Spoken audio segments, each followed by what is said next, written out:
अकेलेपन की महाशक्ति जो अकेलेपन से दोस्ती कर लेता है वह खुद से मिल लेता है। अकेलेपन को सज़ा नहीं बल्कि एक वरदान है। यह एक ऐसी महाशक्ति है जो हर किसी के पास नहीं होती। इंसान जितना अधिक अपने आप में होता है, यानी उसका आंतरिक संसार जितना समृद्ध होता है, उसे बाहरी दुनिया की उतनी ही कम ज़रूरत होती है। आप लोग अकेलेपन से इसलिए डरते हैं क्योंकि जब वे अकेले होते हैं तो उन्हें अपने ही खालीपन का सामना करना होता है। उनके पास अपने विचारों के अलावा कुछ नहीं होता। अगर उनके विचार ही सतही और उबाऊ हो तो वे बोरियत से घिर जाते हैं। इस बोरियत से बचने के लिए वो भीड़ की तरफ भागते हैं। वो किसी भी तरह खुद के साथ अकेले रहने से बचना चाहते हैं। वो दूसरों से, बाहरी चीज़ों से मनोरंजन की उम्मीद करते हैं। लेकिन एक बुद्धिमान और गहरा व्यक्तित्व वाला इंसान जिसके पास विचारों का खजाना है, वह अकेलेपन को एक अवसर की तरह देखता है।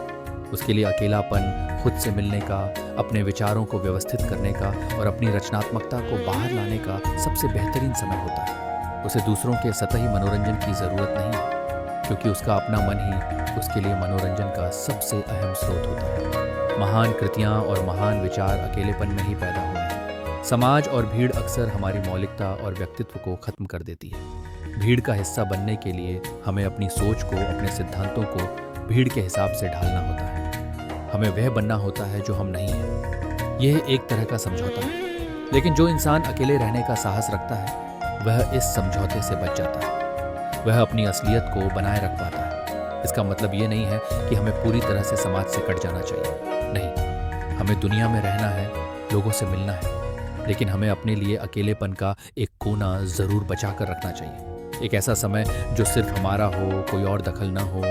उस समय हम वह करें जो हमें सच में पसंद हो, चाहे वह किताब पढ़ना हो, संगीत सुनना हो, कुछ लिखना हो, या बस शांत बैठकर अपने विचार पढ़ें। यह अकेलापन हमें रिचार्ज करता है। यह हमें बाहरी दुनिया के तनाव और शोर से एक अलगाव देता है। ये हमें खुद को बेहतर तरीके से समझने में मदद करता है। जो इंसान खुद के साथ सहज महसूस नहीं कर सकता, वह किसी और के साथ कभी भी सच में खुश नहीं रह सकता। वह हमेशा दूसरों पर निर्भर रहेगा। लेकिन जिसने अकेलेपन से दोस्ती कर ली, वह आत्मनिर्भर बन जाता है। उसकी खुशी का स्रोत उसके अंदर होता है, बाहर नहीं। तो क्या आप अकेलेपन से डरते हैं या उसे अपनाते हैं? समाधान: अपने लिए हर दिन कुछ वक्त के लिए समय निकालना शुरू कीजिए। शुरुआत में शायद आपको अजीब लगे, लेकिन धीरे धीरे आपको इसकी ताकत का एहसास होगा। आप पाएंगे आप पहले से अधिक शांत, केंद्रित और अधिक रचनात्मक हो गए हैं।